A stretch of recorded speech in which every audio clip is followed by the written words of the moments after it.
My guest, Kip Eideberg, is Senior Vice President of the Association of Equipment Manufacturers. AEM has a new survey of CEOs on the dire state of their industry and the jobs it supports in the wake of COVID. Kip, welcome back to the show. Thanks for having me, Julie. And I should say, I too am a fan of the music that you play on this show. It's great. Thank you very much. We try to keep it interesting. One of the findings in the survey is that clear majority of these CEOs in the equipment manufacturing sector feel like they're not getting the support they need from the federal government. And by support, I assume you mean money. Well, yes and no.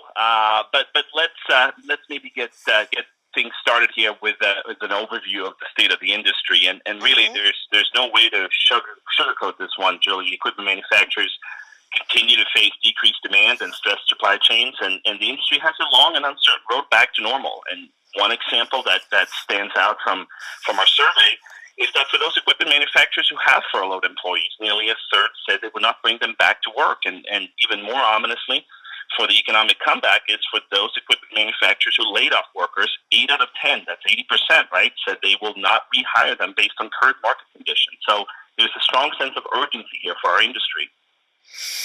That's really grim. 1/3 of respondents said they plan to lower their financial outlook by up to 30% in the next month. That's right.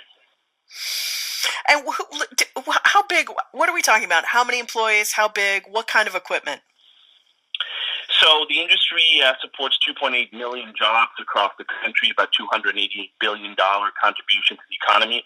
And really, the equipment that our industry builds is anything you'd see on a farm, at a construction site, or in a mine.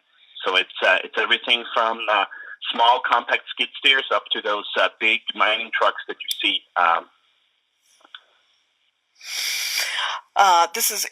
It's very disturbing to think of those jobs like going away forever.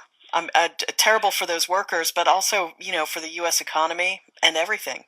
Yeah, no, absolutely, and there's a very simple way that the federal government. You asked at the beginning of the interview here how what it is that equipment manufacturers are looking for, right, from the federal government. So let me give you another example of what our industry is facing. More than 700 cities have stopped funding critical infrastructure projects.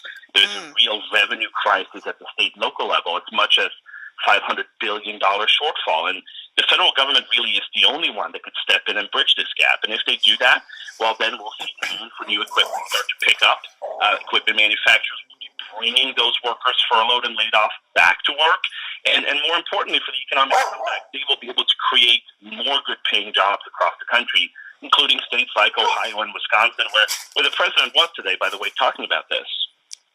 Sorry, Kip, my dog is also very worried about the manufacturers. Just wanting to chime in there. You mentioned supply chain issues, and I wonder if you can give us some examples of that so we can help understand. Yeah, absolutely. And the supply chain piece is really maybe in some ways the most important piece here in terms of the state of the industry and the comeback. Supply chains take a very long time to establish, and in some ways they're very fragile. And many of our member companies depend on smaller suppliers in the United States to get them the parts and components that they need. And so while equipment manufacturers might be able to weather the storm and stay in business, their suppliers may not.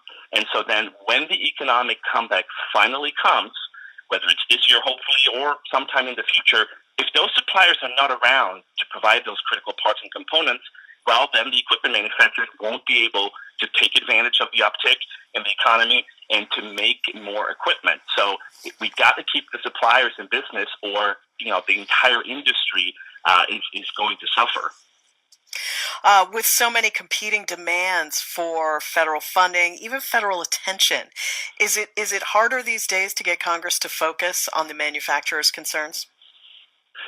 Well, part of me wants to tell you, Julie, that it's hard to get them to focus, period. And they keep putting politics ahead of policy, unfortunately, not just when it comes to our industry, but when it comes to the country as a whole.